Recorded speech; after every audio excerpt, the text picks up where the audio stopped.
ठीक है। आप लोग बोल रहे हो एक तो 181, उसमें कौन सा है? हाँ, तो उसमें कोई डाउट हो तो वो पूछो, डाउट हो वो पूछो, वो तो कोई दिक्कत नहीं। हाँ ठीक है बच्चों, चलते हैं फिर। हाँ आज हो जाना चाहिए, ठीक है ना। हाँ मतलब चैप्टर तो चालू नहीं हो पाएगा सर, नहीं हो भी सकता है, हो भी सकता है, मतलब डिपेंड करता है। हाँ बैठ सकते हो वैसे, अगर रोटेशन का बेसिक, अच्छा नहीं फिर भी चाहो तो बैठे रह सकते हो, क्योंकि बेसिक आइडिया होगा तो कुछ कुछ समझ जाओगे, ठीक है ना। तो ये कि हाँ अगर जैसे मान लो इलेक्ट्रो आज स्टार्ट होगा तो मैं बुला लूँगा, ठीक है ना। ओके तो अब बच्चों हम वापस आते हैं। हम बच्चों टॉपिक जो डिस्कस कर रहे थे वो था IAOR या ICR, IAOR या ICR, ये चीज़ क्लियर है बच्चों? ठीक। अब वो अगर बच्चों हम देखें तो उसमें बच्चों हमने ये डिस्कस कर लिया था कि प्योर रोलिंग के केस में कांटेक्ट पॉइंट अपना क्या हो जाता है, ICOR, ये क्लियर है। अब इसका यूज कहाँ हो जाता है, जैसे बच्चों अगर हम देखें तो शायद मैंने ये बताया था कि नहीं, पर एक बार और बता देता हूँ। मान लो ये सिचुएशन बता दिया था नहीं, ठीक है फिर कोई दिक्कत नहीं, इसे छोड़ते हैं। अब बच्चों मान लो जो थोड़े बहुत कॉम्प्लिकेटेड क्वेश्चंस होते हैं, जैसे ये है, इसमें मान लो यहाँ फोर्स लगा दिया F, यहाँ फोर्स लगा दिया मान लो 2F, एक फोर्स मान लो बच्चों यहाँ कहीं लगा दिया F, ये डिस्टेंस मान लो R/2, ये रिंग मान लो, आपसे पूछा एक्सीलरेशन बताओ प्योर रोलिंग। तो बच्चों अगर आपको पता है कि ICOR ये है तो आप एक लाइन में आंसर लिख सकते हो, कैसे? ये mg, ये नॉर्मल, फ्रिक्शन कहीं भी मान लो, अब इधर अल्फा, और अल्फा क्या होगा A/R। अब इस पॉइंट के बाद बच्चों फ्रिक्शन का टॉर्क, नॉर्मल का, mg का, ठीक है। अब इस पॉइंट के बाद बच्चों इसका टॉर्क लिखता हूं तो 2F इंटू R, इसका F इंटू 2R, इसका F इंटू 3R/2 I। तो बस याद रखें I mr² plus mr², 2mr², alpha A/R, solve करोगे सीधा A आ जाएगा, सीधा अपने पास A आ जाएगा। समझ पाए बच्चों? एक बार एक्सीलरेशन आ गया फिर फ्रिक्शन निकालना है, कोई इक्वेशन लगा के निकाल सकते। ये क्लियर है बच्चों? यहाँ तक कोई दिक्कत? इसके अलावा बच्चों इसका यूज हो जाता है फ्रिक्शन की डायरेक्शन निकालने, फ्रिक्शन की डायरेक्शन निकालने में। जैसे बच्चों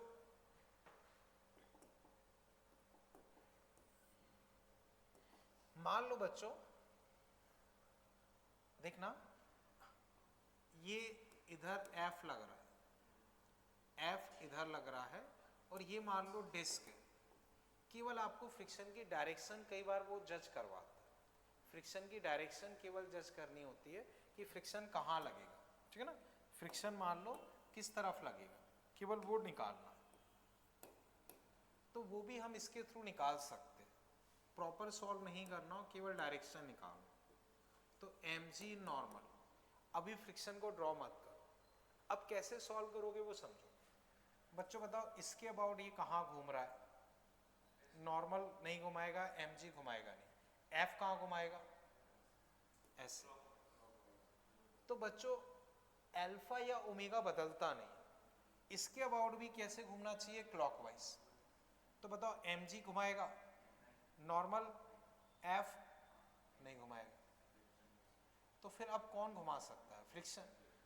तो फ्रिक्शन अगर मैं यहाँ लूँगा तो क्लॉकवाइज घुमा पाएगा, वरना नहीं घुमा पाएगा। तो इससे आइडिया लग गया कि फ्रिक्शन कहाँ होना चाहिए, इधर। तो एक बार इसके अबाउट चेक करो, एक बार इसके अबाउट चेक करो, उस तरह से रहता है। और बच्चों हम चेक कर सकते हैं। तो अब बच्चों क्वेश्चन देखते हैं। जैसे देखना बच्चों, इस क्वेश्चन को बच्चों आप ट्राई करो, कर लिया था ना बच्चों, ठीक है। अब बच्चों एक बार अगर देखें, बॉडी एक्सेलरेट फॉरवर्ड, तो बच्चों फॉरवर्ड तो फ्रिक्शन पे भी डिपेंड करेगा, ऐसे डायरेक्ट तो नहीं बोल सकते, फ्रिक्शन पे भी डिपेंड करेगा। हम सोचे कि फोर्स आगे लग रहा है, तो हमेशा आगे करे ऐसा जरूरी नहीं है, वो देखेंगे। Rotation about centre of mass is clockwise, वो सोचते हैं। Friction force on body act backward, no friction force act on body. तो बच्चों इस केस में फ्रिक्शन जीरो होगा, ये पक्का है। तो बच्चों कुछ रिजल्ट हमें पता है, उसे यूज कर लेते हैं। इस केस में पक्का फ्रिक्शन जीरो, इस केस में पक्का फ्रिक्शन पीछे है। इसका बाद में सोचेंगे, इसका बाद में सोचना पड़ेगा। ये क्लियर है?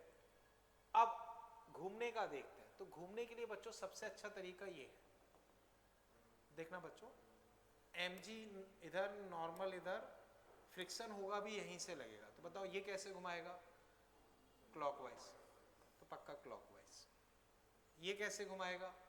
क्लॉकवाइज, तो पक्का क्लॉकवाइज। ये कैसे घुमाएगा?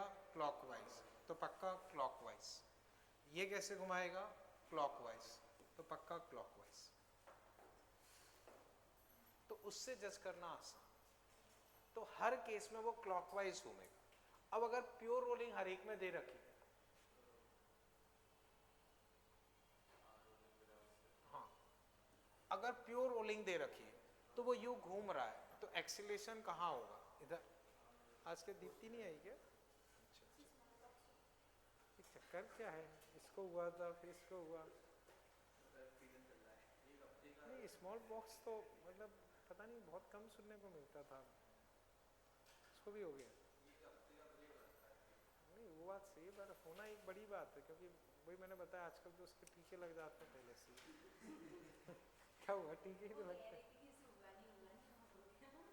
अच्छा, चलो खैर जल्दी सही हो जाए, और क्या है, क्योंकि अब उसका भी 7 दिन का गैप लग जाएगा। खैर कोई नहीं, अभी देखते हैं। बच्चों एक बार फिर समझते हैं, ठीक है? समझो, ये अपना ICOR है। तो बच्चों केवल हम फोर्स देख के हमेशा जज नहीं कर पाएंगे, उसी वजह से ICR अपने बहुत काम में आ जाता है। mg नॉर्मल घुमा नहीं रहा है, फ्रिक्शन घुमा रहा है क्लॉकवाइज, तो अब पक्का बोल सकते हो कि बॉडी एक्सीलरेट, क्योंकि अगर ऐसे घूम रहा है तो पक्का वो आगे ही एक्सीलरेट करे। तो अब बॉडी एक्सीलरेट फॉरवर्ड, तो हम बोल सकते हैं कि P Q R S सब में 1 तो होगा ही। Rotation about centre of mass is clockwise, वो सोचेंगे अगर ऐसे घूम रही है, हाँ वही होगा, क्योंकि अल्फा बदलता नहीं है तो वो भी वही होगा। तो 2 2 2 2। अब फिर सोचते हैं, फिर हमसे क्या पूछा है? फ्रिक्शन फोर्स बॉडी बैकवर्ड, वो इसमें तो जीरो है, इसमें पक्का बैकवर्ड होता है। तो Q में होना चाहिए थर्ड, ठीक है ना? Q वाला है ना ये, हाँ थर्ड। नो फ्रिक्शन आ जाएगा रिंग में, तो इसमें हो जाएगा 4। ये दोनों का थोड़ा सोचना पड़ेगा। तो अब 1 2 4 1 2 3 1 2 4 1 2 4 1 2 4 1 2 3 ये है। अब इनको और चेक कर लेते हैं, इनको और चेक करते हैं। तो अब इनको अगर मैं चेक करता हूं तो फ्रिक्शन की डायरेक्शन निकालनी है, तो वो थोड़ा सा दिमाग लगाते हैं। इन दोनों की तो दिक्कत नहीं है, इन दोनों पे ही दिमाग लगाते हैं। तो इन दोनों पे अगर मैं दिमाग लगाता हूं तो फोर्स इधर है, फ्रिक्शन पता नहीं, mg नॉर्मल। तो बच्चों इसके अबाउट ये कैसे घूम रहा है? क्लॉकवाइज। तो सेंटर के अबाउट भी कैसे घूमना चाहिए? क्लॉकवाइज। अब क्लॉकवाइज घूमना चाहिए, तो बच्चों ये फोर्स क्लॉकवाइज घुमा सकता है। तो इस केस में क्या है? फ्रिक्शन दोनों तरफ हो सकता है, कि मान लो यहां लो, ये क्लॉकवाइज, ये इधर, इसका इससे ज्यादा हो गया तो घुमा देगा। अब इधर लो, ये क्लॉकवाइज घुमा देगा। तो इस केस में प्रॉपरली सॉल्व करना पड़ेगा। इस केस में डायरेक्टली आंसर नहीं दे सकते, प्रॉपरली सॉल्व करना पड़ेगा, क्योंकि दोनों पॉसिबिलिटी बन रही। अब इसको चेक करते हैं। इसको अगर मैं चेक करता हूं तो फोर्स यहां लग रहा है, तरीका वही है, इसके अबाउट क्लॉकवाइज तो इसके अबाउट क्लॉकवाइज। अब सोचो ये क्लॉकवाइज घुमाएगा, ये कहां घुमा रहा है? अब इस केस में फ्रिक्शन कहां होना चाहिए? देखो अगर यहां लोगे तो ये भी इधर, ये भी इधर, तो घूम ही नहीं पाएगा। तो इस केस में तो पक्का पता कर सकते हैं कि इधर ही हो, तो इसमें तो पीछे ही होना चाहिए, इसमें पीछे होना चाहिए, तो एस वाले में अपना आ जाएगा बैकवर्ड यानी कि 3, ये आ गया। इसमें सॉल्व करना पड़ेगा, तो खैर वो प्रोसेस पता है या मैंने पॉइंट ऑफ पर्कुलेशन बताया, उससे भी निकाल सकते। तो कुल मिला के मेरा ऑब्जेक्टिव ये था कि हम आईसीआर के एप्लीकेशन सीख पाए। तो एक एप्लीकेशन बच्चों इस पॉइंट के अबाउट एक्सीलरेशन वगैरह निकालना, फ्रिक्शन पता करना, उन सब में हम यूज कर लेते हैं। समझ पाए ना बच्चों इस क्वेश्चन को? चले आगे। ओके, अब बच्चों हम आईसीआर ड्रॉ कैसे करते हैं, पता कैसे करते हैं आईसीआर कहाँ पे है? तो उसके लिए बच्चों तरीका होता है जीरो वेलोसिटी का पॉइंट पता करो। क्या पता करो? जीरो वेलोसिटी का पॉइंट। अभी मैं लिखवा दूंगा बट अभी समझो। एक तो जीरो वेलोसिटी का पॉइंट पता करो। दूसरा तरीका बच्चों ये होता है, जैसे आप कोई भी दो पॉइंट पकड़ लो। जैसे बच्चों बताओ, इस पॉइंट की वेलोसिटी प्योर रोलिंग में कहाँ होती है? कहाँ होती है? लेकिन आगे उस पर परपेंडिकुलर ड्रॉ करो। एक मान लो मैंने ये पॉइंट ले लिया, इसकी वेलोसिटी कहाँ होती है? इधर। इस पे परपेंडिकुलर ड्रॉ करो। तो कोई भी दो पॉइंट ले लो, कोई भी दो पॉइंट ले लो, जो मन करे वो दो पॉइंट ले लो, उन पे वेलोसिटी पे परपेंडिकुलर ड्रॉ करो। वो जहां इंटरसेक्ट करेंगे वो तुम्हारा आईसीओआर होगा, जहां इंटरसेक्ट करेंगे वो आईसीओआर होगा, एक तरीका। दूसरा तरीका, अगर तुम जीरो वेलोसिटी का पॉइंट फाइंड आउट कर पाओ, वो आईसीओआर होगा। अब प्योर रोलिंग में तो बहुत सीधा सा है कि कांटेक्ट पॉइंट होगा। बाकी सिचुएशन में कैसे करोगे तो ये वो है। तो बच्चों अब नोट करके ये पॉइंट लिख लो। To find ICAR, draw velocity vector at any two points on object, then ICAR will be point of intersection of perpendicular drawn at that point or find zero velocity point। तो दो तरीके से बच्चों पता कर सकते हो, कभी परपेंडिकुलर से निकाल पाना आसान होता है, कभी जीरो वेलोसिटी से निकाल पाना आसान होता है। तो हमें दोनों मेथड आने चाहिए, दोनों मेथड आने चाहिए।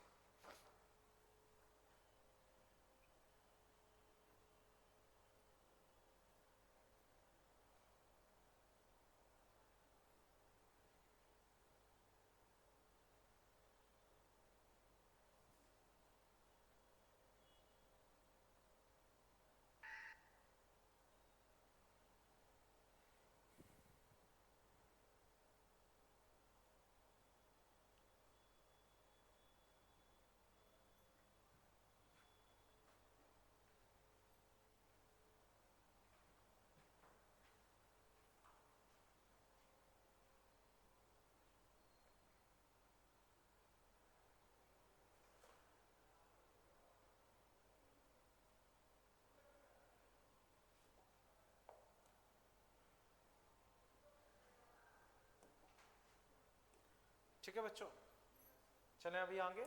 तो कंसेप्ट बच्चों हमने क्या सीखा कि आईसीओआर के लिए जीरो वेलोसिटी का पॉइंट पता करो या point of intersection of perpendicular to velocity at two different points. ठीक है बच्चों, हटा दूं इसे अभी। अब बच्चों जैसे ये question, find coordinate of ICA, ठीक है ना? तो बच्चों वैसे ये आपकी फर्स्ट एक्सरसाइज में पेज 205 43 क्वेश्चन, ठीक है ना? अब बच्चों एक बार ट्राई करो। तो आपको क्वेश्चन लिखने का टाइम बच जाए, उस वजह से मैंने क्रॉप करके लगा दिया कि आप बस क्वेश्चन नंबर लिख के ट्राई कर सकते हो, उससे याद रहेगा कि ये क्वेश्चन। कोई भी दो पॉइंट पे आप, हाँ बोलो क्या लग रहा है? बी। क्या किया तुमने? ठीक ठीक ठीक। जैसे बच्चों इस पॉइंट पे वेलोसिटी कहाँ होगी? इधर। ये रॉड कहाँ जाएगी? इधर। अब इन पे परपेंडिकुलर ड्रॉ करो, यहां इंटरसेक्ट हो रहे हैं, ये आईसीओआर। देखो ये रॉड ऐसे फिसलेगी, ऐसे रॉड ऐसे फिसल रही, तो इस पॉइंट पे वेलोसिटी पक्का इधर है, इस पॉइंट पे पक्का इधर है, तो बस हो गया। अब ये पॉइंट है तो इसका एक्स कोऑर्डिनेट क्या है? 4 और वाई कोऑर्डिनेट 5, काम खत्म। तो इसके अबाउट बच्चों हम क्या मान सकते हैं, प्योर रोटेशन। इसके अबाउट बच्चों हम क्या मान सकते हैं, प्योर रोटेशन। अब इसी में बच्चों, हालांकि इसमें नहीं पूछा है लेकिन मैं ऐसे ही डिस्कस कर रहा हूं, मान लो आपको दे दिया ये 10 मीटर पर सेकेंड है, तो इसका ओमेगा बताओ। तो ओमेगा क्या होगा, v परपेंडिकुलर अपॉन डिस्टेंस, तो 10/5 2। तो अगर कई बार जैसे दे दिया ये 10 है और आपसे पूछा कि ओमेगा बताओ, तो ये ICOR है, ओमेगा क्या लिखोगे, परपेंडिकुलर वेलोसिटी अपॉन डिस्टेंस, तो 10/5। ऐसे मान लो इसके रिस्पेक्ट में दिया होता ये 8 और ये 4, तो 8/4 2। तो कई बार ओमेगा पूछ देते हैं या कुछ और करते हैं, वो कर पाओगे। समझ पाए ना बच्चों इसे अभी? बोलो बच्चों, इसमें कहीं कोई दिक्कत हो? अरुण क्लियर है? ठीक है, इसे हटा दूं बच्चों। ठीक है, अब इसे देखो बच्चों, a cylinder is rolling without sliding over 2 horizontal plank. तो बच्चों ये ग्राउंड पे नहीं, ग्राउंड पे तो पक्का अपना नीचे वाला पॉइंट हो जाता, लेकिन ये प्लैंक पे है। इफ वेलोसिटीज ये है, इसकी 2v, इसकी v, position of instantaneous, position of angular, बच्चों वो निकालना। तो अब बच्चों थोड़ा अपना दिमाग लगाओ। आप दो चीजें मैंने सिखाई हैं, इसमें थोड़ा सा मैं हिंट दे देता हूँ। लॉजिकली सोचो कि जीरो वेलोसिटी का पॉइंट कौन सा हो सकता है, वो उससे आसान है, या अपने हिसाब से भी कर सकते हो, बट जीरो वेलोसिटी का पॉइंट सोचना ज़्यादा बेटर है। एक बार अपना दिमाग दौड़ाओ, फिर मैं डिस्कस करता हूँ। आप केवल लोकेशन निकालो, एंगुलर वेलोसिटी वगैरह छोड़ो, केवल लोकेशन निकालो। समझ गए ना? हाँ, जीरो वेलोसिटी पॉइंट कहाँ हो सकता है उसके बारे में थोड़ा सा सोचो। याद रहे, इसमें कांटेक्ट पॉइंट नहीं होगा, ग्राउंड पे होता तो कांटेक्ट पॉइंट होता।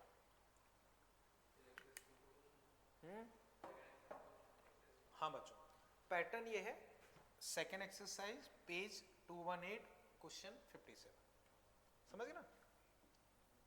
तो आप रेफरेंस के लिए बस या तो एक्सरसाइज या कुछ भी लिख सकते हो, तो थोड़ा अपना टाइम सेव हो जाएगा।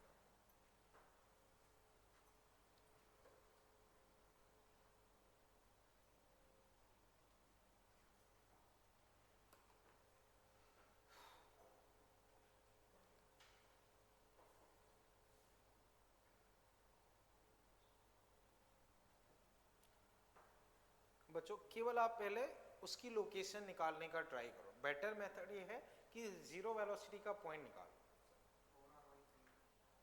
क्या किया ये बताओ, कहाँ पे 4r/3, ऊपर या नीचे? इधर 4r/3 है, ये कह रहे हो? ये 4r/3, ठीक है। अब मुझे ये बताओ किया क्या, आंसर तो मुझे नहीं पता।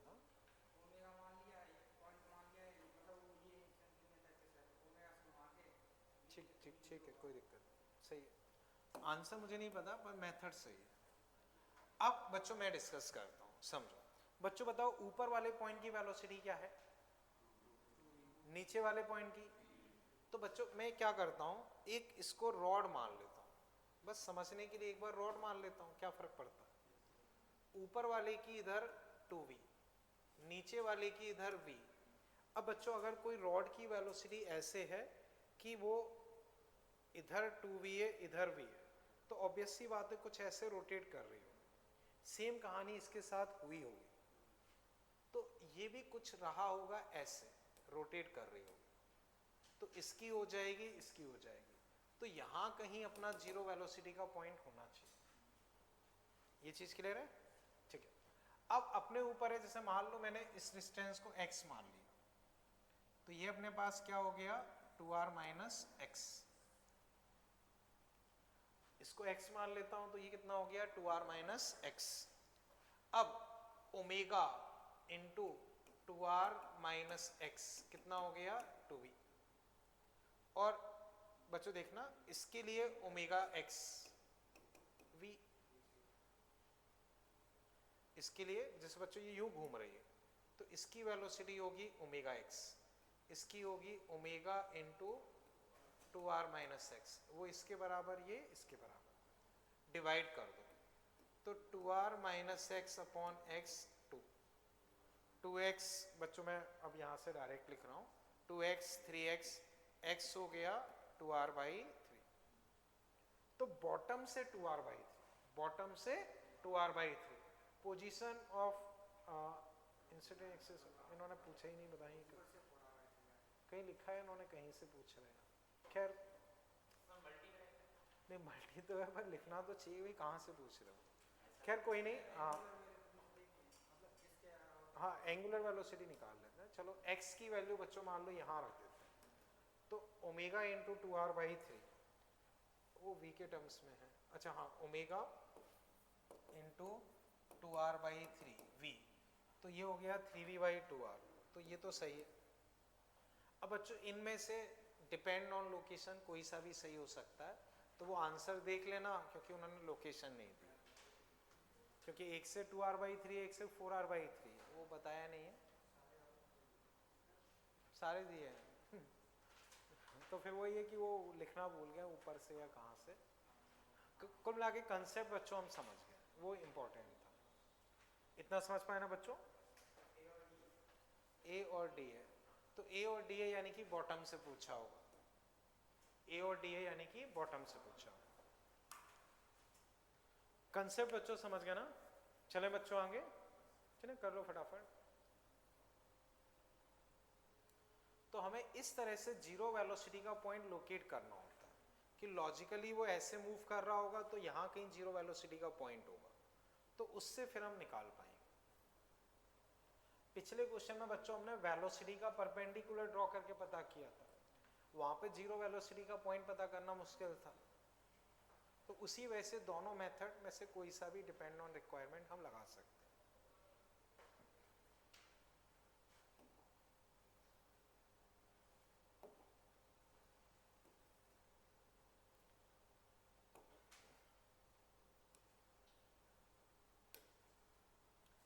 ठीक बच्चों, चले बच्चों भी आगे, इसे हटा देता हूं बच्चों, सार्थक कर लिया, ठीक है ओके। अब बच्चों लिख लो आप एंगुलर मोमेंटम इन CTRM या CRTM, वो फर्क नहीं पड़ता है, combined translation and rotational motion, या कई बार CRTM लिखते हैं तो वो कंबाइंड रोटेशन, वो बात एक ही।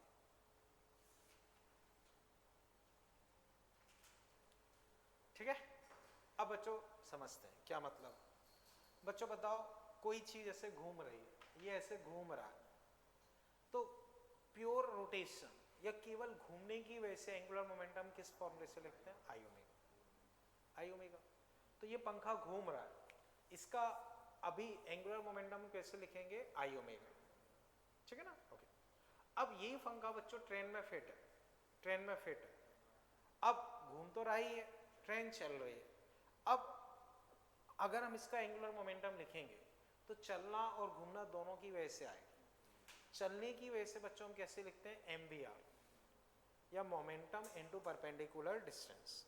घूमने की वजह से आई ओमेगा।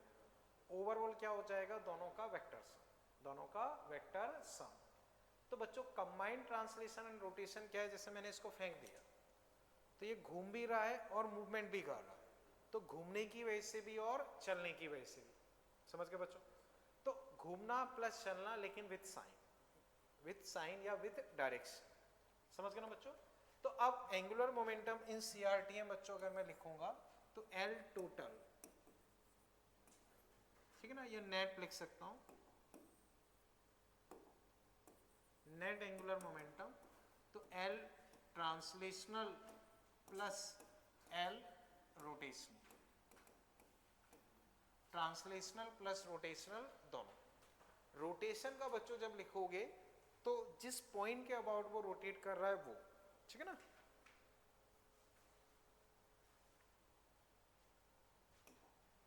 समझ गए ना बच्चों? अब बच्चों जैसे अगर हम इस पर क्वेश्चन देखें तो बच्चों अब देखना, मान लो ये सिचुएशन,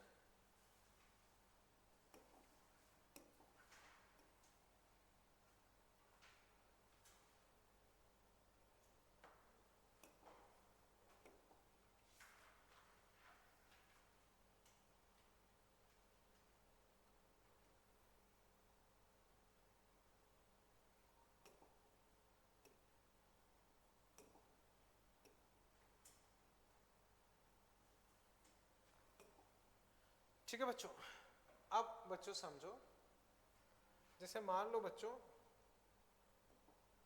ये डिस्टेंस r, ये डिस्टेंस r, इसकी वेलोसिटी v, ऐसे घूम रहा है और प्योर रोलिंग कर रहा है। क्या कर रहा है? Pure rolling. और मान लो बच्चों ये रिंग है। क्या है? रिंग, रिंग है। अब बच्चों मान लो मैंने कुछ पॉइंट्स लिखे, जैसे ये A, ये मान लो बच्चों B, ये मान लो C, ये मान लो D, ये मान लो E, ये मान लो F। ठीक है, तो बच्चों ये रिंग है। ठीक, अब बच्चों आपको क्या करना है? LA, बच्चों चेक करोगे, अभी मैं साथ में लिख देता हूँ, चेक करोगे तो बच्चों देखोगे ये सेम ही आएंगे। LE, LF, ये सब बच्चों आपको निकालना। तो बच्चों इसमें पहला मैं डिस्कस कर रहा हूँ, फिर आप करना। समझ गए ना? आपको इन सारे पॉइंट्स के अबाउट एंगुलर मोमेंटम लिखना है। टाइम बचाने के लिए मैंने डायरेक्टली लिख दिया कि ये सेम आएंगे।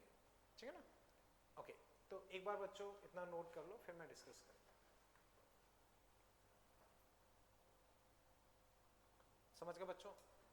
अब बच्चों पहला मैं डिस्कस कर रहा हूं, उसे समझते हैं। बच्चों दो रीजन की वजह से एंगुलर मोमेंटम है, चलना एंड घूमना। तो बच्चों चलना v स्पीड से जा रहा है, मास m है, तो बताओ लीनियर मोमेंटम क्या हुआ?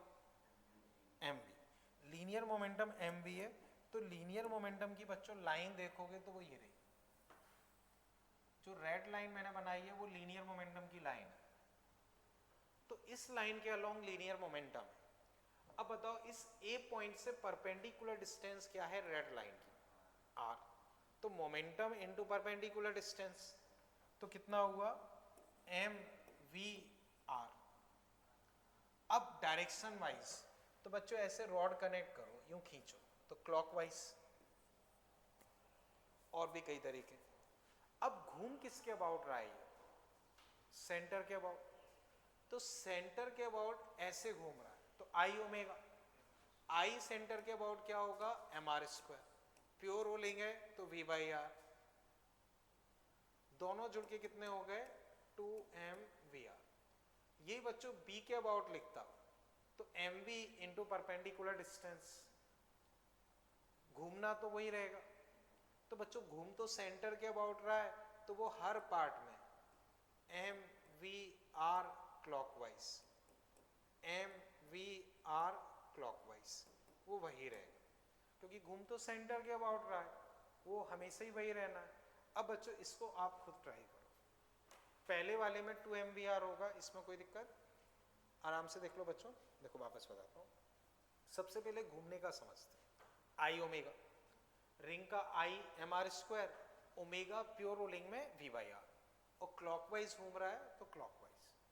आर आर कट गए, mvr हमेशा वही रहेगा। अब चलने का देखते हैं, तो चलने का होता है मोमेंटम इनटू परपेंडिकुलर डिस्टेंस, तो मास इनटू वेलोसिटी। मोमेंटम तो mv हो गया, परपेंडिकुलर डिस्टेंस इस A पॉइंट से कितनी है?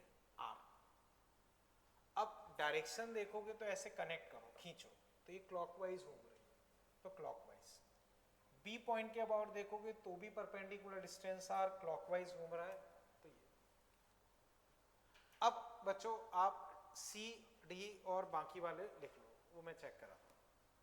उसमें भी बच्चों मैंने रोटेशन का तो लिख ही दिया है, केवल आपको ट्रांसलेशन का लिखना। बोलो अरुण, C और D वाला हो पाया? सिद्धार्थ तुमसे? कोई दिक्कत नहीं। वंस mv, मुझे बताओ ट्रांसलेशन का तुमने क्या लिखा? चलने वाला r क्यों नहीं लिखा? तो 0 से मल्टीप्लाई करोगे, ठीक है? सही है। देखो बच्चों, जब C पॉइंट के अबाउट लिखोगे तो mv, और उस रेड लाइन से डिस्टेंस क्या है? 0, तो mv और 0। ऐसी D पॉइंट के अबाउट लिखोगे तो उससे भी 0 ही डिस्टेंस है, तो इसमें आंसर क्या आ गया? M V R clockwise. अब ऐसे बच्चों ई एफ वाला सोचो, आंसर क्या आएगा? 0। रीजन बच्चों, मोमेंटम तो एम वी हो गया, परपेंडिकुलर डिस्टेंस आर, इससे भी आर, लेकिन बच्चों जब देखोगे तो वो यूं घुमाएगा, तो एंटी क्लॉकवाइज, दोनों कट के कितना आ जाएगा? 0। समझ पाए बच्चों? अभी कोई दिक्कत? क्लियर है? ठीक है। अब बच्चों फिर समझो, ये किसके लिए डिस्कस किया है? रिंग। मान लो बच्चों ये डिस्क होती, कहां फर्क पड़ता? केवल उस हिस्से में, हर एक में by two by two by two आ जाता। स्फीयर होता 2/5 mr², यहां आ जाता। कुछ और होता, कर पाते। सिलेंडर और डिस्क सेम होता है, होलो सिलेंडर और रिंग सेम होता है, और कोई पॉइंट के अबाउट वही आएगा। बच्चों बताओ, जैसे मैंने ए के अबाउट निकाला, बी के अबाउट निकाला, अगर मैं इसके अबाउट निकालता तो क्या आता? सेम आता। इसके अबाउट निकालता वही आता, इधर निकालता वही आता। तो बच्चों दोनों जब इन्वॉल्व होंगे तो कैसे लिखना होगा, समझ पाए ना बच्चों? चलना प्लस घूमना, घूम जिस पॉइंट के अबाउट रहा है उसके अबाउट, और चलने में जिस पॉइंट के अबाउट पूछा है उसके अबाउट। बोलो सिद्धार्थ, कोई डाउट हो? चले बच्चों आगे चले, बोलो बच्चों, कोई दिक्कत? कर लो आराम से।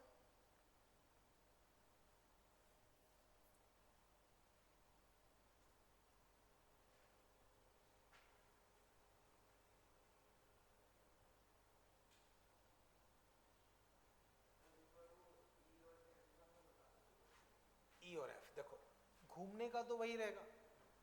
अब चलने का देखो, ई पॉइंट देखो, एम बी की लाइन ये रेड लाइन है, इससे परपेंडिकुलर डिस्टेंस आर। अब इससे इस पॉइंट की नहीं देखते, इस लाइन की डिस्टेंस देखते हैं, तो लाइन की डिस्टेंस तो आ रही है। अगर यहां भी कोई पॉइंट होता तो लाइन की डिस्टेंस आ रही होती, तो एम बी आर होगा। अब डायरेक्शन सोचो, डायरेक्शन के कई तरीके हैं। मोमेंटम इधर है, आर वेक्टर तुम्हारा ये रहा, तो आर से पी की तरफ, आर क्रॉस पी, यानी कि आर से पी की तरफ, आर से पी की तरफ कौन सी डायरेक्शन? Anti clockwise. तो हमने एंटी क्लॉकवाइज, वैल्यू बराबर है, कट के 0। किस साइड से बोलो?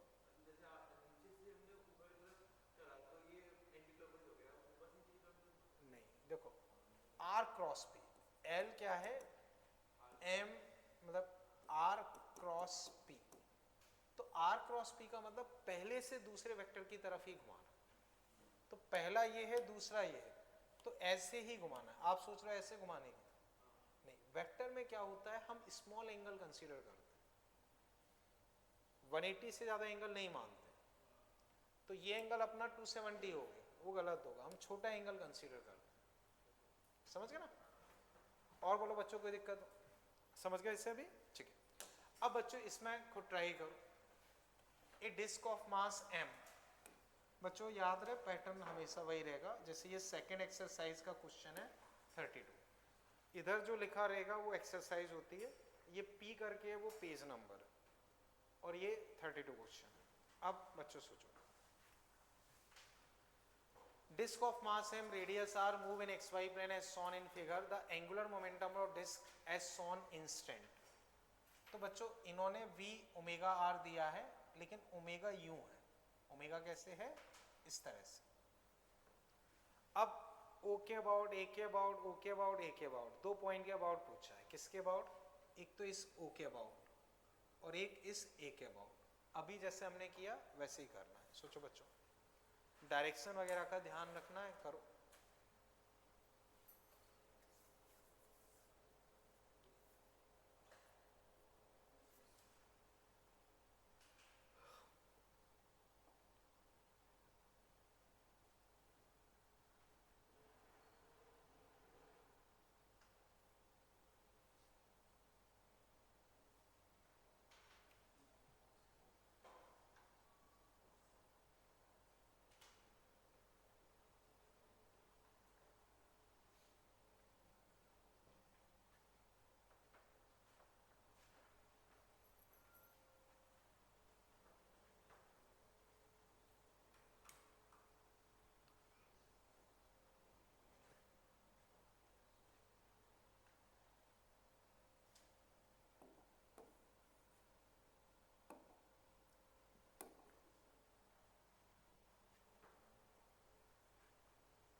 कर लिया बच्चों?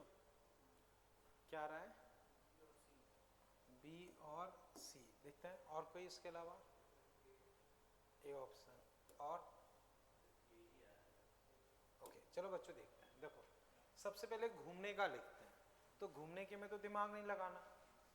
M R square by 2 omega, omega को मैं लिख सकता हूँ, अच्छा आंसर ओमेगा के टर्म्स में तो ओमेगा ही लिख देता हूँ, M R square by 2 omega.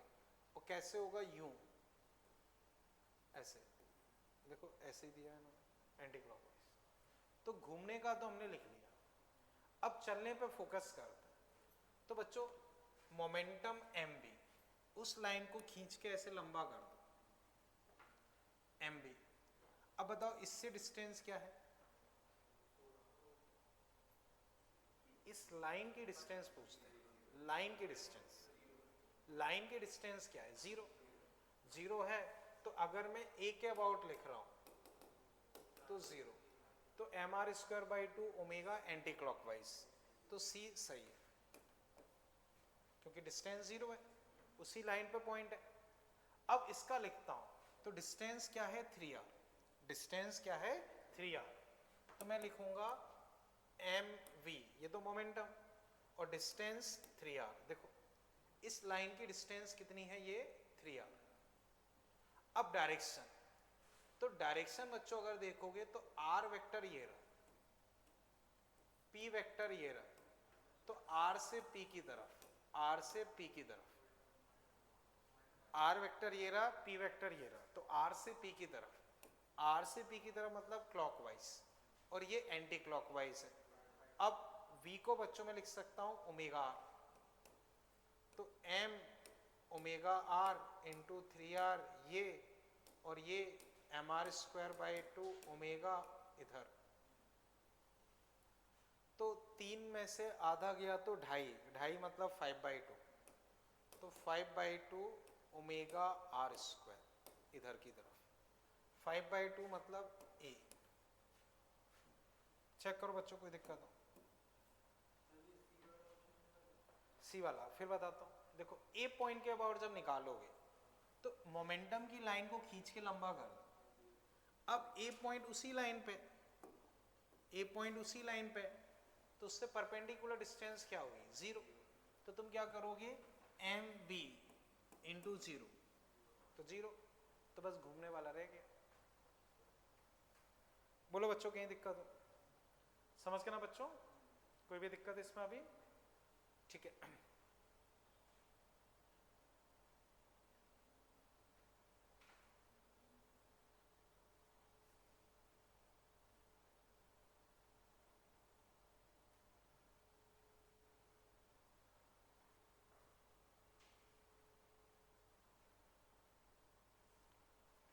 ठीक, तो बच्चों जैसे अब जो टेस्ट होगा उसमें ये रोटेशन और इलेक्ट्रोस्टैटिक्स थोड़ा बहुत आ जाएगा, मतलब पुराना भी रहेगा पर इलेक्ट्रोस्टैटिक का थोड़ा बहुत, रोटेशन और पुराना थोड़ा बहुत हमेशा आता रहेगा।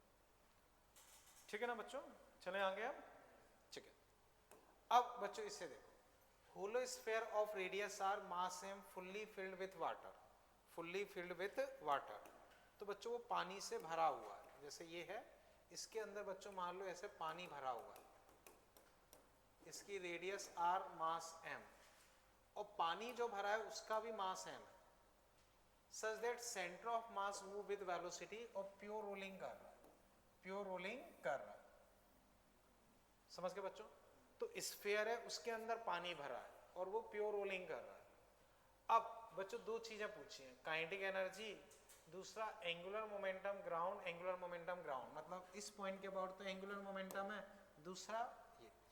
तो बच्चों क्वेश्चन में मैं थोड़ा सा बस समझा रहा हूँ, वो चीज समझो। इसमें दो क्वेश्चंस रहते हैं, वो समझना। इसके अंदर पानी भरा है, तो पानी के केस में बच्चों क्या होगा वो समझना। जैसे मास एम ही है, किसी पर ट्रांसपेरेंट बोतल है क्या? नहीं, जो रहती है नॉर्मल, वो तो उल्टा करेंगे फैल जाएगा। खैर समझो, मान लो बच्चों ये पानी भरा हुआ है इसमें, अच्छा है क्या ट्रांसपेरेंट? चलो खैर थोड़ा सा ऐसे ही बता दो, ठीक है बच्चों। यही मान लो बोतल है, तो अगर इसमें पानी भरा है तो थोड़ा सा ध्यान से समझना पड़ेगा। पानी क्या होगा, जैसे ये अपना पानी रेस्ट पे रहेगा, ये घूमता रहेगा, क्योंकि पानी उससे चिपका थोड़ी है पानी। अब यही मान लो बोतल ऐसे घूमती हुई जा रही है, वो थोड़े टाइम में क्या होता है, हम पानी की विस्कोसिटी कंसीडर करते हैं तो वो घूमने लगता है। लेकिन यहाँ हम मान के चलते हैं कि नॉन विस्कस, तो फिर वो अगर मान लो इस बोतल को हम यूँ घुमा के ले जाएं तो होगा ये कि पानी अंदर स्टेबल ऐसे चलता रहेगा। समझ रहे हो बच्चों? जैसे एक सेकंड पकड़ना। देखो बच्चों, जैसे एक सिंपल एग्जांपल मैं बताऊं, मेले में जो झूले रहते हैं, झूले जिसमें हम बैठ जाते हैं, बड़े ऊंचे डोली वाले झूले रहते हैं, ठीक है ना। तो बच्चों उसको आप ऐसे समझो, जैसे ये डोली वाला झूला मान लो, इसके अंदर बंदा बैठा है तो वो खुद भी ऐसे घूमती है। तो ध्यान से समझना, वो ऐसे जाएगी डोली, हालांकि थोड़ा बहुत झूलती है लेकिन काफी हद तक सीधी रहती है। समझ गए बच्चों? तो इसमें क्या है, डोली हमेशा ऐसे सीधी रहती है लेकिन ये ऐसे घूमता रहता है। और ये मान लो अगर उसे ऐसे फिक्स कर देते, उसमें आप देखो ऐसे हिंज रहती है, मान लो फिक्स होता तो फिर मान लो वो ऐसे उल्टी हो जाती। तो उसको फिक्स नहीं करते, उसको ऐसे हिंज करते हैं। हिंज करने की वजह से वो हमेशा ऐसे सीधी रह के घूमती रहती है। तो अब कंक्लूजन फिर समझो, इसमें ये जैसे बॉल ऐसे मूव कर रही है, तो बॉल ऐसे मूव कर रही है तो उसके अंदर के पानी को केवल हम चलता हुआ मानेंगे, उसको घूमता हुआ नहीं मानेंगे। अंदर जो पानी है उसको केवल हम चलता हुआ मानेंगे, उसको ऐसे घूमता हुआ नहीं मानेंगे। बस ये चीज दिमाग में रखना। इसी में एक और क्वेश्चन ये रहता है कि मान लो वो पानी फ्रीज हो गया, तो अब वो उससे चिपक जाएगा, चिपक जाएगा तो फिर वो घूमने लगेगा, वो फिर अलग सिचुएशन होगी, अभी वो हम नहीं कर रहे हैं। अभी हम ये मान के चल रहे हैं कि अंदर जो पानी है वो घूम नहीं रहा है, केवल चल रहा है। उस बेसिस पर बच्चों अब आप इसकी काइनेटिक एनर्जी लिखने का ट्राई करो और एंगुलर मोमेंटम। पता नहीं मुझे, पर एक बार कर लो, मुझे बताओ फिर भी क्या किया है।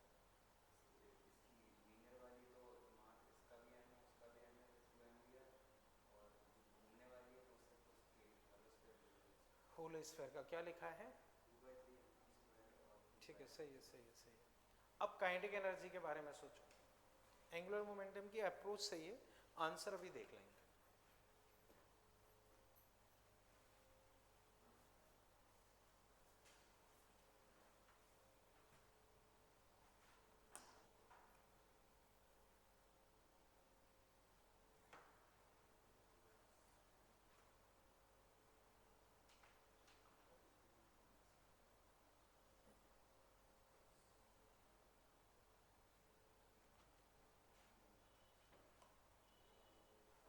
बच्चों काइनेटिक एनर्जी लिखनी है और एंगुलर मोमेंटम।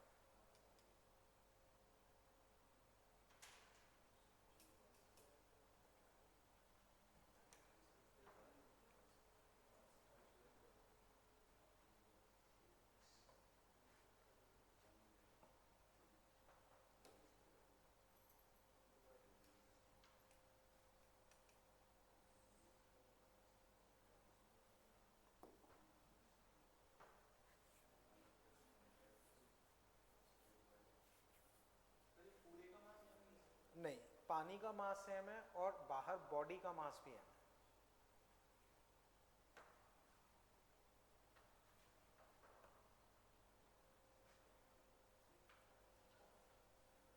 चलो बच्चों मैं डिस्कस करता हूँ, कर लो जल्दी।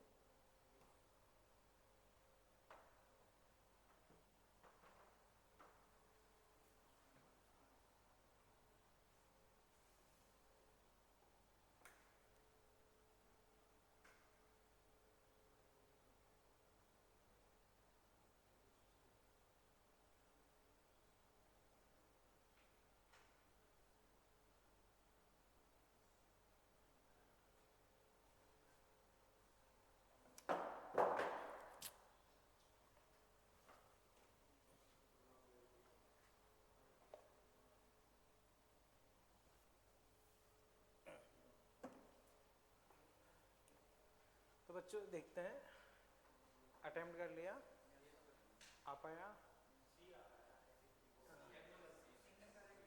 नहीं मल्टीपल है सर। चलो मैं डिस्कस कर, चलो कोई नहीं बच्चों, मैं डिस्कस करता हूँ। बच्चों देखो, पहले काइनेटिक एनर्जी पे फोकस करते हैं। अपने पास एक तो स्फीयर है और एक पानी है। पानी बच्चों केवल चल रहा है, तो पानी की हो गई हाफ एम वी स्क्वायर, खत्म। अब स्फीयर चल भी रहा है और घूम भी रहा है, तो चलने की वजह से हाफ एम वी स्क्वायर और घूमने की वजह से हाफ आई। तो याद रहे हम स्फीयर का लिख रहे हैं, वो भी होलो स्फीयर है, तो 2/3 M R square V square by R square, ठीक है। अब बच्चों 6 5/6 5/6 8/6 4/3 4/3 है ही नहीं, 4/3 आ रहा है ना बच्चों। चलो बाद में सोचेंगे, पर पहले अपन अपना आंसर लिख रहे हैं 4/3 एम वी स्क्वायर, यही आ रहा है ना बच्चों, ठीक है। अपन अभी अपना आंसर लिखते हैं, बाद में सोचेंगे। अब एंगुलर मोमेंटम की अगर मैं बात करता हूँ, एंगुलर मोमेंटम, तो एंगुलर मोमेंटम बच्चों पहले इसका चलना, तो एम बी परपेंडिकुलर डिस्टेंस, घूमना 2/3 M R square V by R. अब यहाँ बच्चों केवल चलना है, तो एम बी इंटू आर, क्योंकि बच्चों ये परपेंडिकुलर डिस्टेंस आर, तो बच्चों M B R 2 M B R 2 3 6 to 8 8/3 आना चाहिए, तुमने शायद डी बोला है। अच्छा ठीक है, फिर कोई नहीं, 8/3 एम वी आर। अच्छा हो सकता है सिंगल करेक्ट हो, मेरा तो पता नहीं क्या है। अच्छा सिंगल करेक्ट है, ठीक है, सी दिया है, ठीक है। बस कंसेप्ट समझ गए ना बच्चों, तो आंसर ये हो जाए। अभी बच्चों समझ पाए, ठीक है, समझ गए ना बच्चों, ठीक। अब बच्चों वापस समझो, मैं फिर डिस्कस कर रहा हूँ, ये समझ गए ना, ठीक है। इसी में बच्चों एक पैटर्न रहता है कि मान लो ये अंदर का पानी फ्रीज हो गया, अंदर का पानी फ्रीज हो गया। अब हम क्या करेंगे, पानी फ्रीज हो गया तो वो स्फीयर से चिपक जाएगा, तो अब हम उसका रोटेशन भी काउंटिंग में लेंगे। तो बच्चों जो होलो स्फीयर है उसमें यही जो ये है, इसमें बच्चों आप half 2/5 M R square V square by R square और ले लो, वो बताता हूँ, हाँ ये समझ गए। अब ऐसे ही यहाँ बच्चों आप एक टर्म और ऐड कर दोगे, that is 2/5 M R square V square by R square. तो ये दो टर्म ये ऊपर वाले में ऐड हो जाएगा, ये नीचे वाले में। अब इसमें ये नहीं कर सकते हो कि आप 2m मास का सॉलिड स्फीयर मान लो, वो गलत हो। जैसे अगर आप ये सोचो कि अंदर पानी जम गया और बाहर एक स्फीयर है, दोनों एक ही बन गए, हम सोचें कि 2m मास का सॉलिड स्फीयर मान लें, वो गलत है। रीजन क्योंकि मास डिस्ट्रीब्यूशन एक जैसा नहीं, अंदर तो प्रॉपर यूनिफॉर्मली है और बाहर एक पतली सी डेंस लेयर है, तो उसको हम एक टोटल 2m मास का सॉलिड स्फीयर नहीं मान सकते, हम उसको एक सॉलिड स्फीयर और एक होलो स्फीयर का कॉम्बिनेशन ही मानेंगे। समझ गए बच्चों, ये चीज क्लियर है। एक चीज बच्चों और याद आई, वो भी मैं डिस्कस कर रहा हूँ, वो यूज होती है, इतना समझ गए ना बच्चों, ठीक है। बच्चों ध्यान से समझना, मोमेंट ऑफ इनर्शिया का सिंपल सा क्वेश्चन है, लेकिन अच्छा क्वेश्चन है। मान लो बच्चों ये एक रॉड है, ये जहां तक कि आपके एग्जाम में पूछा भी गया है, मास m रेडियस r डिस्क, और एक बार सिंपल रहे तो मैं इसका मास m लेंथ l मान रहा हूं, मास m लेंथ l।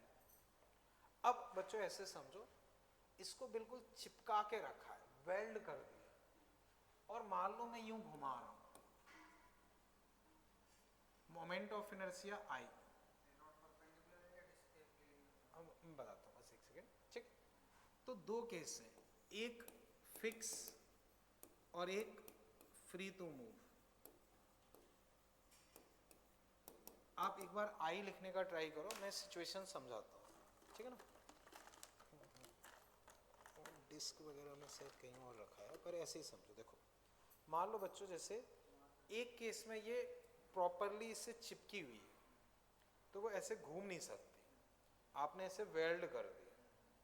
तो पहले केस में वो फिक्स है, मान लो मैंने ऐसे वेल्ड कर दिया, यही रॉड है, मास m लेंथ l, ये डिस्क मास m रेडियस r, तो पहले केस में ये बिल्कुल फिक्स है, चिपका रखी है, तो यूं घूम रही है। और दूसरे केस में क्या है, ये इसमें ऐसे घूम सकती है, ये इसमें ऐसे घूम सकती है, तब हम घुमा रहे हैं। दो सिचुएशन समझे, एक केस में बिल्कुल वेल्ड कर दी है और एक केस में ये हिंज टाइप है कि घूम सकती है। दोनों केस में आप आई लिखने का एक बार थोड़ा सा ट्राई करो, फिर मैं डिस्कस करूँगा। समझ गए ना बच्चों सिचुएशन, वो इस तरह से, ठीक। एक बार लिख लो, मैं चेक कराता हूँ, एक बार लिख लो। तो बच्चों ये आपके एग्जाम में पूछा हुआ क्वेश्चन है, और जितना मुझे याद है शायद 2 बार ऐसा पैटर्न पूछा है। एक बार ये पैटर्न पूछा गया है SHM में, उसमें ऐसी रॉड थी और डिस्क थी। एक बार और पूछा है जितना मुझे याद है, तो 2 बार ये पैटर्न आपसे पूछा है।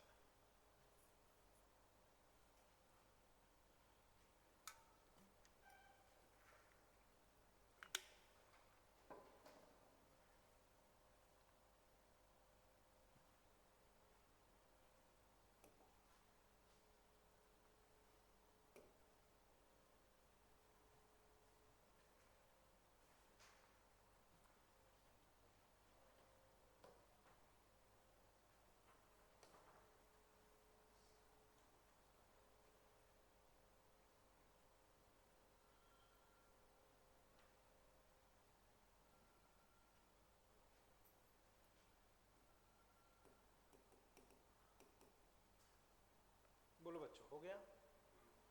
ओके, अब वंस तुम बोलो, फिक्स वाले केस में तुम्हें क्या लग रहा है?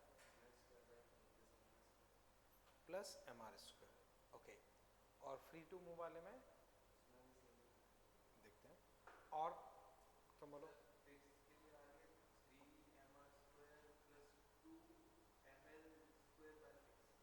बस स्टेप बाय स्टेप बता दो, पूरा सिंप्लीफाई मत करो।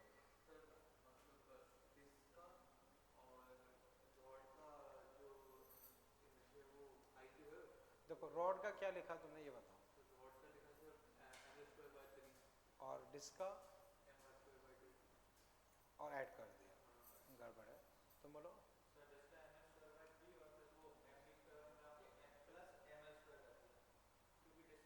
देखो पहली बात फिक्स केस में बता रहा ना, हाँ हाँ, फिक्स वाले में देखो रॉड का क्या लिखा, ठीक है। अब डिस्क का क्या लिखा,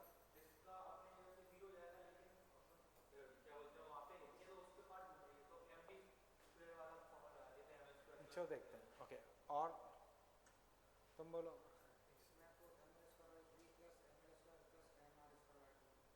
ठीक है, आगे। हाँ, और फ्री में। ओके, चलो बच्चों अब मैं डिस्कस करता हूँ। तुम्हारा फिक्स वाला फ्री वाला क्या लग रहा है? चलो अब मैं बताता हूँ बच्चों, समझो होगा क्या, ध्यान से समझना बच्चों। इस पे भी कुछ लिखा नहीं है, ये बुक देना मुझे। ओके बच्चों ध्यान से समझो, जैसे ये बुक है, इस पे आपको फिजिक्स और ये मॉड्यूल 3 लिखा दिख रहा है, इसको मैंने फिक्स कर दिया कि ये घूम नहीं सकती। अब मैं इसको ऐसे घुमा रहा हूँ, तो उस पर जो फिजिक्स लिखा है उसका ओरिएंटेशन बदला क्या? देखो बदला है, पहले वो ऐसे थी, अब ऐसे हो गई। अब बताओ ओरिएंटेशन बदला? बदला। तो अब जब मैंने इसको चिपक के रखा है, तो आप देखो जो फिजिक्स का ओरिएंटेशन है, पहले फिजिक्स ऐसे था, अब फिजिक्स यूं हो गया। तो जब मैंने इसको बिल्कुल चिपका के रखा है, तो आप देखो फिजिक्स का ओरिएंटेशन बदल रहा है, फिजिक्स का ओरिएंटेशन बदल रहा है। तो जब हम उसे फिक्स कर देते हैं, तो वो अपना ओरिएंटेशन बदलता है, तो हम उस केस में उसका रोटेशन काउंट करते हैं। अब यही मान लो मैंने इसको ऐसे फ्री रखा है, ठीक है ना, जैसे वही डोली ऐसा एग्जाम्पल लो कि मैं ऐसे घुमा के लेके जा रहा हूँ कि ये हमेशा सीधी रहे। तो जब ये फ्री टू रोटेट होगी, फ्री टू रोटेट होगी, तो अब थोड़ा सा आपको इमेजिन करना पड़ेगा, वो उस तरह का ऑब्जेक्ट अभी मेरे पास नहीं है। हाँ, फ्री टू रोटेट में क्या, इसका ओरिएंटेशन नहीं बदलेगा, तो हम उसका सेल्फ रोटेशन काउंटिंग में नहीं लेंगे, जबकि हम सोचते कई बार उल्टा है। हम सोचते ये हैं कि जब फ्री टू रोटेट है तो वो रोटेट कर सकता है तो रोटेशन काउंटिंग में लेना चाहिए, और जब फिक्स है तो रोटेट नहीं कर पाएगा तो हमें रोटेशन काउंटिंग में नहीं लेना चाहिए। तो हम सोचते जनरली उल्टा है कि जब वो फ्री टू रोटेट होगी तो हम रोटेशन काउंटिंग में ले लेते हैं, जबकि फ्री टू रोटेट होगी तो वो ऐसे रोटेट करेगी तो वो अपना ओरिएंटेशन नहीं बदलेगी, ओरिएंटेशन नहीं बदलेगी तो एक पॉइंट मास की तरह से उसे मानेंगे। तो अब बच्चों अगर मैं इसे लिखता हूँ, तो बच्चों अब समझो, रॉड का लिखोगे तो ml²/3, डिस्क का अपनी एक्सिस के अबाउट रोटेशन काउंटिंग में नहीं लोगे तो mr²/2, रुकना भी मैं बता रहा हूं, प्लस ml²। लेकिन फिक्स वाले केस में ये काउंटिंग में नहीं लोगे, फिक्स वाले में तो ये काउंटिंग में लोगे, उल्टा बोल दिया। फिक्स वाले में तो ओरिएंटेशन बदलेगा तो फिक्स वाले में तो काउंटिंग में लोगे। अब फ्री वाले में भी यही रहेगा, बस इसे हटा दो, समझ गए ना। फ्री वाले में क्या होगा, फ्री वाले में ml²/3 mr²/2 प्लस ml², लेकिन ये नहीं होगा, ये नहीं होगा तो ये नहीं होगा। तो बच्चों जब फ्री टू रोटेट होगी तो हम उसका सेल्फ रोटेशन काउंटिंग में नहीं लेंगे। अभी इतना समझ पाए बच्चों? बोलो कोई दिक्कत हो, बोलो अगर कंफ्यूजन लग रहा। इसमें डाउट है ना? देखो इसके अबाउट होता है mr²/2, लेकिन हमसे पूछा है इसके अबाउट, तो हमने एक्सिस को कितना पैरेलल शिफ्ट कर दिया, l, तो md², ठीक है ना। पैरेलल एक्सिस थ्योरम से md²। अभी समझ पाए? कोई भी दिक्कत?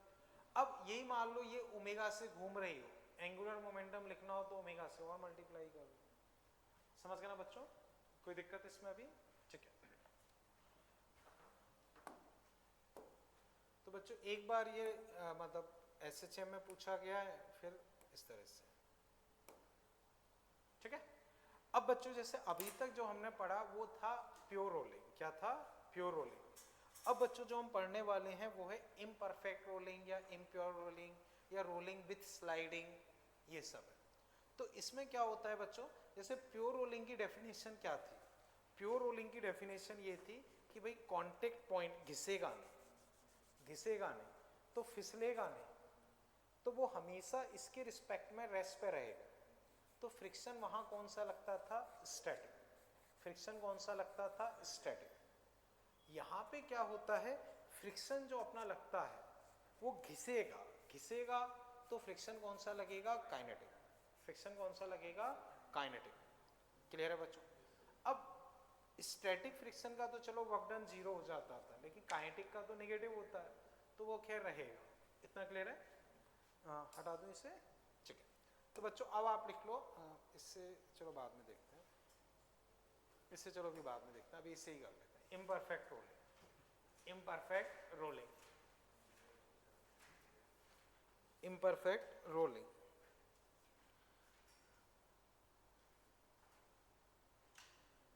ठीक है। तो बच्चों सीधा मैं एग्जाम्पल के थ्रू डिस्कस कर रहा हूँ, बहुत ज़्यादा उसकी डिटेल में नहीं जा रहा हूँ। जो क्वेश्चंस पूछे गए हैं थोड़ा बहुत बस उस पर फोकस कर रहा है।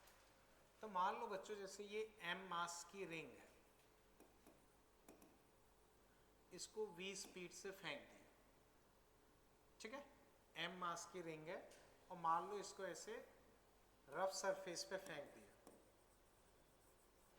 फ्रिक्शन कोफिशिएंट मान लो म्यू है। तो बच्चों समझो हमने क्या किया, इसको रिंग मान लो। क्या मान लो? रिंग। तो जैसे बच्चों बॉलिंग गेम आपने देखा हो, देखा है मॉल वगैरह में, एक बॉल होती है उसको यूं पकड़ के फेंकते हैं, तो उसको जब हम फेंकते हैं तो एक्चुअल में वेलोसिटी देते हैं। तो कभी अगर आपने ऑब्जर्व किया हो तो शुरू में वो थोड़ा सा फिसलती है और फिर प्रॉपर घूमने लगती है।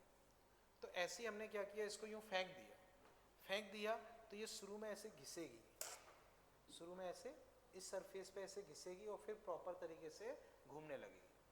तो तो अब बच्चों हमने केवल इसको वेलोसिटी दी है, घुमा के नहीं फेंका, तो अभी घूमना कुछ नहीं है। तो बच्चों बताओ कांटेक्ट पॉइंट की वेलोसिटी कहाँ होगी? आगे। घूमना तो अभी है नहीं, तो कांटेक्ट पॉइंट कहाँ जाएगा? आगे। तो कांटेक्ट पॉइंट घिसेगा, घिसेगा तो उस पर काइनेटिक फ्रिक्शन लगेगा कितना? म्यू नॉर्मल, इस केस में नॉर्मल mg। अगर बच्चों में एफवीडी बनाऊं तो mg, इधर नॉर्मल। अब बच्चों बताओ फ्रिक्शन वेलोसिटी को कम करेगा या बढ़ाएगा? अपोजिट तो वेलोसिटी को कम करेगा। अब बच्चों बताओ mg का टॉर्क, नॉर्मल का, फ्रिक्शन का इधर, तो फ्रिक्शन की वजह से इस पे एक एंगुलर एक्सीलरेशन आ जाएगा। तो बच्चों मुझे बताओ फ्रिक्शन स्पीड को क्या कर रहा है? कम। ओमेगा को क्या करेगा? बढ़ाएगा। तो बच्चों v कम हो रहा है, ओमेगा बढ़ रहा है। एक पॉइंट ऐसा आ जाएगा जब v equal to omega R हो जाएगा और वो प्योर रोलिंग करने लगे, प्योर रोलिंग करने लगे। और एक बार प्योर रोलिंग स्टार्ट कर देगा, फिर वो अपने इनर्शिया की वजह से चलता रहेगा, और जैसे ही प्योर रोलिंग स्टार्ट कर देगा फ्रिक्शन उस पर जीरो हो जाएगा। भले ही रफ सरफेस हो, लेकिन उसके बाद उस पर फ्रिक्शन लगना बंद हो जाएगा। अब बच्चों मान लो उसने यहाँ प्योर रोलिंग स्टार्ट कर दी, ये मान लो v डैश हो गया, ये मान लो ओमेगा, ठीक है ना, या ओमेगा डैश लिख देता हूँ, और यहाँ उसने प्योर रोलिंग स्टार्ट कर दी। तो प्योर रोलिंग स्टार्ट कर दी तो v dash v equal to R omega, या ओमेगा डैश अपने पास क्या हो जाएगा? v dash by R. Clear है बच्चों? अब बच्चों इस पॉइंट को देखो A, बच्चों बताओ नॉर्मल का टॉर्क, काइनेटिक फ्रिक्शन का टॉर्क, mg का जीरो। तो बच्चों इस पॉइंट के अबाउट टॉर्क जीरो, तो एंगुलर मोमेंटम कंजर्व रहेगा। तो हम बोल सकते हैं L initial equal to L final, ठीक है ना, अबाउट A। अब बच्चों अभी भी हमने एंगुलर मोमेंटम लिखना सीखा है। बच्चों बताओ शुरू में इसका घूमने की वजह से, घूमने की वजह से,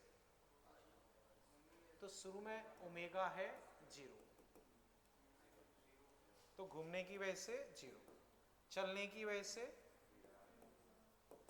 फाइनल, घूमने की वजह से m R square omega v dash by R, और चलने की वजह से m v डैश आर। बच्चों देखो सब कट पिट जाएंगे, मैं डायरेक्ट लिख रहा हूँ v equal to two V dash, V dash equal to v by two. कर लो बच्चों इतना। तो जब वो प्योर रोलिंग स्टार्ट कर देगी तो स्पीड कितनी होगी? v by two. अगर एंगुलर स्पीड पूछता है तो v by two R, v by R मतलब वो आ जाएगा। समझ पाए? तो बच्चों इस तरह के क्वेश्चंस को एक लाइन में सॉल्व करने का सबसे अच्छा तरीका होता है conservation of angular momentum with respect to contact point, conservation of angular momentum with respect to contact point. और भी मेथड्स होते हैं, वो मैं थोड़ा सा ऐसे ही बता दूंगा, पर डिस्कस ज़्यादा नहीं कर रहा हूँ, वो थोड़ा सा लेंथी पड़ता है।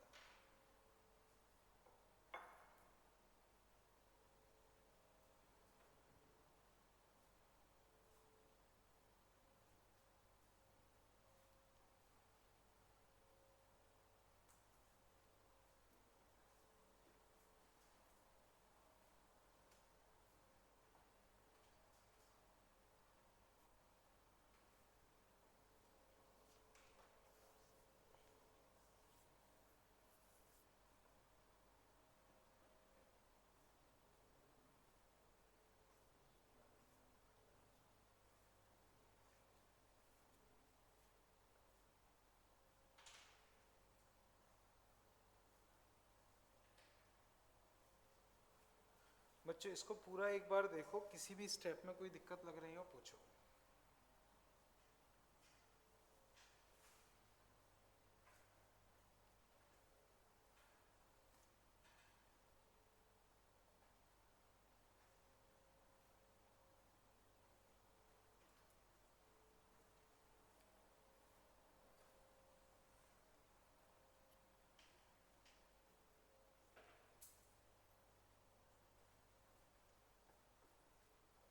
ठीक है बच्चों, चलें अभी।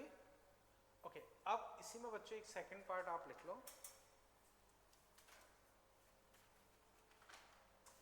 Calculate time and distance travel, calculate time and distance travel, calculate time and distance travel in above process. तो बच्चों प्योर रोलिंग स्टार्ट करने से पहले या प्योर रोलिंग स्टार्ट करने में टाइम क्या लेगा और कितना वो चल लेगा। प्योर रोलिंग स्टार्ट करने में कितना टाइम लेगा और कितना चल लेगा।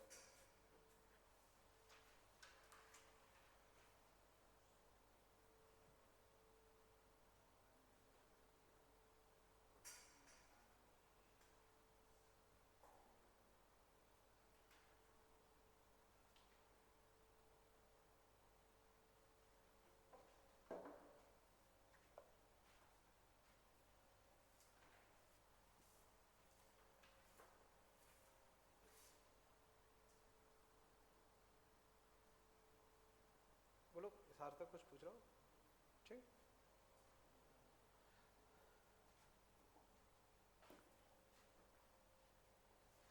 बोलो बच्चों कैसे करोगे आप?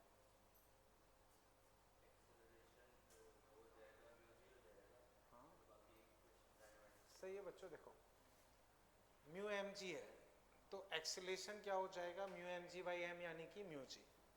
तो v equal to U plus A T लगाएंगे, तो v equal to U plus A T, ये तो फॉर्मूला है। Final speed v by two, initial v, अब एक्सीलरेशन माइनस का म्यू जी, टाइम t, तो mu G T equal to v by two, T equal to v upon two mu G. अब बच्चों v square equal to U square plus two S या s equal to U T plus half A T square, distance किसी से भी निकाल सकते हो, वो आपके ऊपर है, वो किसी से भी निकाल सकते हो। समझ पाए बच्चों? अब बच्चों कुछ और पूछा जाता है वो भी हम निकाल सकते हैं, पहले इतना समझ लो। यहां तक बच्चों कोई दिक्कत लग रही हो तो पूछो, बोलो बोलो। अच्छा क्वेश्चन में वापस लिखवा देता हूँ। Calculate time taken and distance travel in above process, calculate time taken and distance travel in above process. बच्चों समझ गए ना? अब मान लो डिस्टेंस निकालना है या कुछ भी निकालना है, वो बड़ी आसानी से निकाल सकते हो। मान लो मैं v स्क्वायर लगा रहा हूँ, तो फाइनल स्पीड ये, इनिशियल स्पीड ये, प्लस टू माइनस का म्यू जी और डिस्टेंस डी। बच्चों वो निकाल लोगे मेरे हिसाब से, या निकाल देता हूँ बच्चों। डी कितना आएगा? हम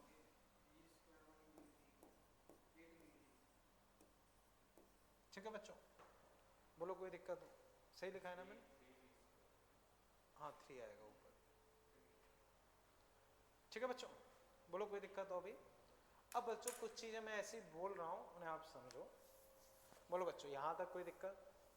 हम सबसे पहले क्या करेंगे, इस तरह का कोई भी क्वेश्चन होगा, कांटेक्ट पॉइंट के about conservation of angular momentum लगाएंगे। ठीक है, उससे बच्चों हम आसानी से आंसर निकाल सकते हैं। ठीक है, आपके जेईई मेंस में इस पैटर्न के 2-3 या काफ़ी ज़्यादा क्वेश्चंस पूछे गए जिसमें केवल इस पॉइंट के अबाउट आप लगाओ, इससे आसानी से आंसर आ जाता है। बट अगर हम थोड़ा और आगे जाएं, हमें ये चीज़ें निकालनी पड़े तो वो भी हम ऐसे निकाल सकते हैं। क्लियर? अब बच्चों ऐसे ही देख के बताओ, मुझे फाइनल स्पीड पता है कितनी है, v बाई टू। मैं पूछता हूँ ट्रांसलेशनल काइनेटिक एनर्जी फाइनल क्या होगी? Half m v by two का square. Rotational kinetic energy half i omega square. Total add करके निकाल सकते हैं। हमसे पूछा लॉस इन काइनेटिक एनर्जी बताओ, तो इनिशियल माइनस फाइनल। फ्रिक्शन का वर्क डन बताओ, जो लॉस हुआ है उसमें माइनस लगा दो, वो फ्रिक्शन का वर्क डन। क्लियर है बच्चों? इससे रिलेटेड कुछ और चीजें पूछी जाती हैं वो। ठीक, अब बच्चों एक बार जब प्योर रोलिंग स्टार्ट हो जाएगी तब फ्रिक्शन क्या लगेगा? 0। फिर वो इन्फानाइट टाइम तक उसी स्पीड से चलता रहेगा। हालांकि रियल लाइफ में बहुत सारी अलग चीजें होती हैं, उसकी अभी हम डिटेल में नहीं जा रहे हैं, लेकिन नॉर्मल वे में अगर प्योर रोलिंग एक बार स्टार्ट हो गई तो फिर उस पर फ्रिक्शन लगेगा नहीं, उसकी स्पीड ओमेगा फिक्स रहेगा, वो चलता रहेगा। इतना समझ गए? ठीक है, अब इसी को बच्चों सॉल्व करने का एक और मेथड ये होता है, बस मैं थोड़ा सा ऐसे ही डिस्कस कर रहा हूँ। ये हमने वी डैश माना, फ्रिक्शन काइनेटिक लगेगा, तो किसी भी let pure rolling start after time T, तो हम लगाएंगे v equal to U plus C T. U हो गया ये एक्सेलेरेशन टाइम, एक इक्वेशन। फिर omega equal to omega not plus alpha T, तो ओमेगा इक्वल टू 0, अल्फा लिखोगे mu M G upon I into R, मतलब निकाल, फिर आई से डिवाइड करके लिखा लो। फिर at time of pure rolling v equal to omega R, फिर उसे सॉल्व करोगे, उससे टाइम आएगा, वो टाइम की वैल्यू इसमें रखोगे तो फिर स्पीड आएगी, तो वो प्रोसेस काफ़ी लेंदी हो जाती है। हम किसी जनरल टाइम पे v लिखते हैं, फिर जनरल टाइम पे ओमेगा लिखते हैं, फिर v equal to omega R रख के वो टाइम निकालते हैं, फिर पुट करते हैं, तो काफ़ी लेंदी जाती है, ये ऐसे सॉल्व हो जाएगा। क्लियर है बच्चों? अब बस इसमें एक बार प्रैक्टिस के लिए बच्चों आप इसमें लिख लो, केवल फर्स्ट पार्ट सॉल्व करना, केवल फर्स्ट पार्ट स्पीड निकालनी, ठीक है ना, और कुछ नहीं। लिख लो बच्चों, solve above question if object, या एक सेकेंड, हाँ चलो लिख लो बच्चों, solve above question if object is disc. Solve above question if object is disc, केवल स्पीड निकालनी है और कुछ नहीं।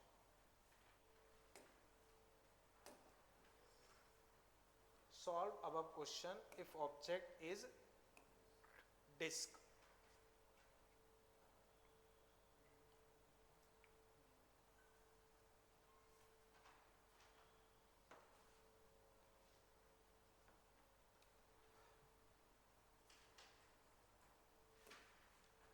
बस स्पीड निकाल,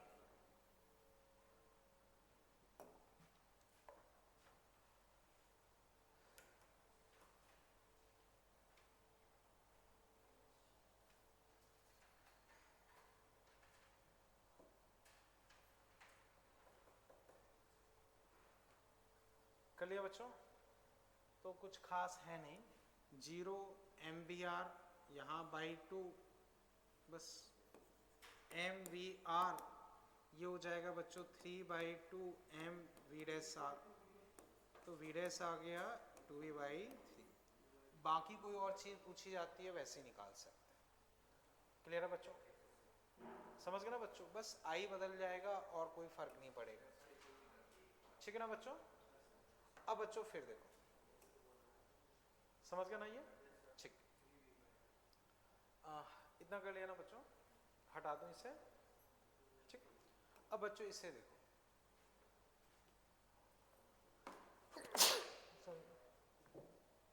ए uniform disc mass 0.5 kg, radius ये है, it start off with pure sliding motion at t equal to 0, तो स्टार्टिंग में ये प्योर स्लाइडिंग है, ठीक है ना। After 2 second pure rolling motion, total kinetic energy of disc after 2 second, mass दिया है, तो बच्चों इन टाइम का तो कोई मतलब ही नहीं है, कॉफी इन सब का कोई मतलब ही नहीं है। The total kinetic energy of disc after 2 second, जरूरत पड़ेगी, हाँ स्पीड निकालने में पड़ेगी, लेकिन टाइम और उसकी ज़रूरत नहीं है, किसी और डेटा की ज़रूरत नहीं है। एक बार आप खुद ट्राई करो, फिर देखते हैं, करो बच्चों, समझ गए ना? हाँ, टोटल काइनेटिक एनर्जी 2 सेकेंड में, 2 सेकेंड में प्योर रोलिंग स्टार्ट हो जाती है, तो बच्चों आप तो अपने मेथड से 2 सेकेंड पे v निकाल लो, और ऑब्जेक्ट डिस्क है, जो अभी हमने किया वही सिचुएशन हो गई है लगभग।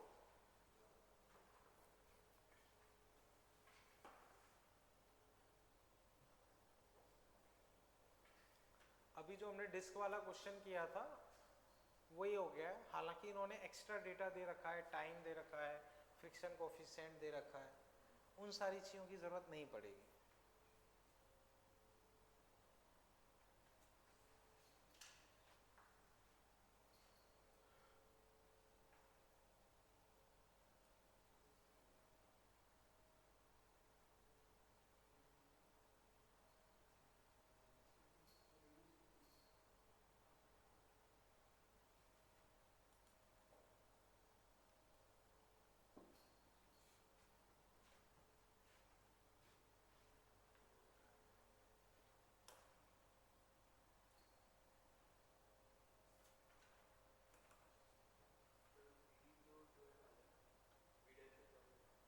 वही 2v/3 तो 12 आ जाएगा।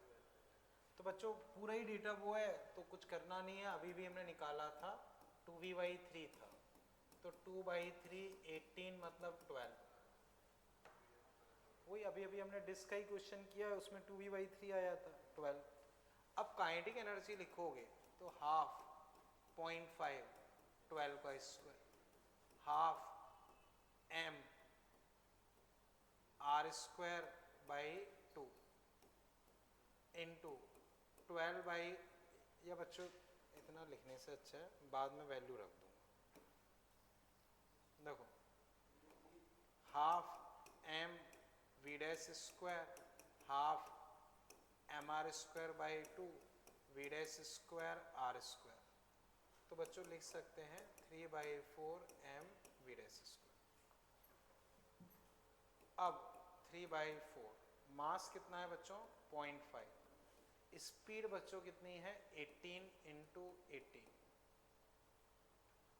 ठीक है बच्चों।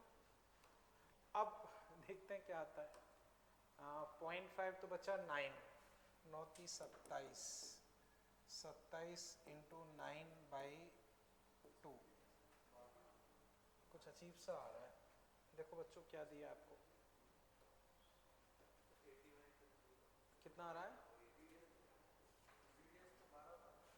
12, मैंने अच्छा 18 यूज कर लिया, गलत सही, वीडेस बच्चों कितना है 12, तो 12 इंटू 12 तो 3 और ये 6 6 18 54, सही किया बच्चों। क्या दिया बच्चों आंसर, बच्चों है क्या किसी ने देखो, वो ये बच्चों समझ पाए, तो इसमें टाइम वाइम उन सब का कोई मतलब नहीं है, सीधा सा आ जाएगा बच्चों, समझ गए ना, ठीक है। अब बच्चों ध्यान से समझो, वापस से देखना बच्चों, देखो ये हमने मान लो ऐसे फेंका था, कई बार वो ये क्या करते हैं, जैसे बच्चों इसको ऐसे घुमाया घुमाया और घुमा के रख दिया, तो बच्चों अब देखना केवल स्पीड आप निकाल लेना, जैसे मान लो ये डिस्क है, इसको ओमेगा से घुमाया और वेलोसिटी क्या है 0 और रफ सरफेस पे रख दिया,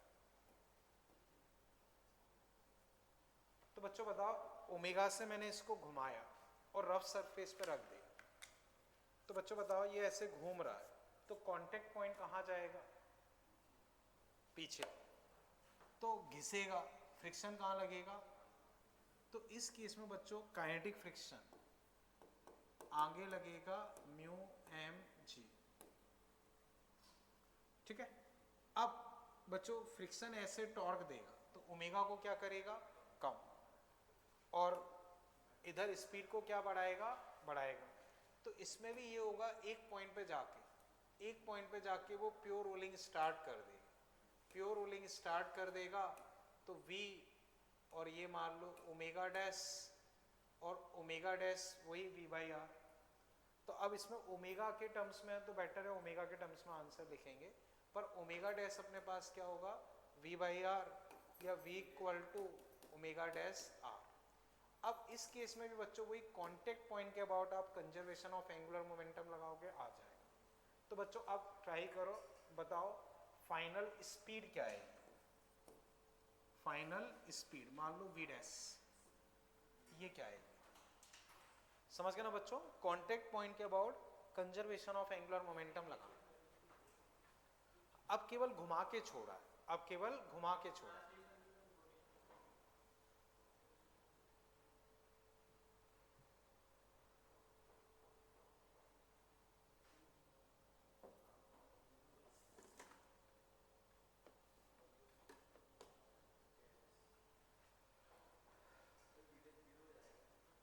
नहीं शुरू में v 0 है, बाद में नहीं होगा,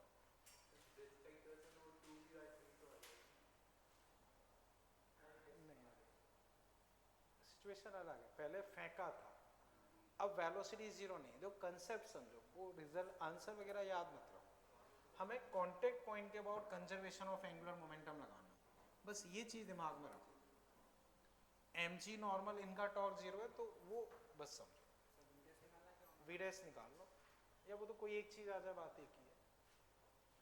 आ गया ओमेगा बाई 3, देख लेते हैं बच्चों। देखो वही L initial L final.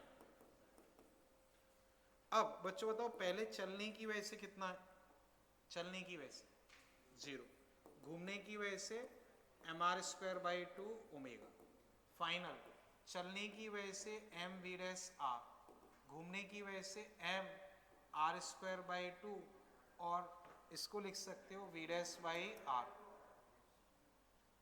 M R square, R square नहीं आर कटेंगे केवल, है ना। तो आर ओमेगा बाई 2, यहां बच्चों आया 3v डैश बाई 2, तो v डैश बच्चों आ जाएगा r ओमेगा बाई 3, और अगर ओमेगा डैश पूछता है तो ओमेगा बाई 3। अब इसमें भी बच्चों टाइम वाइम सारी चीजें वैसे ही निकाल सकते हैं, इसमें भी टाइम वाइम सारी चीजें वैसे ही निकाल सकते हैं। समझ गए ना बच्चों, कोई दिक्कत इसमें? ठीक है।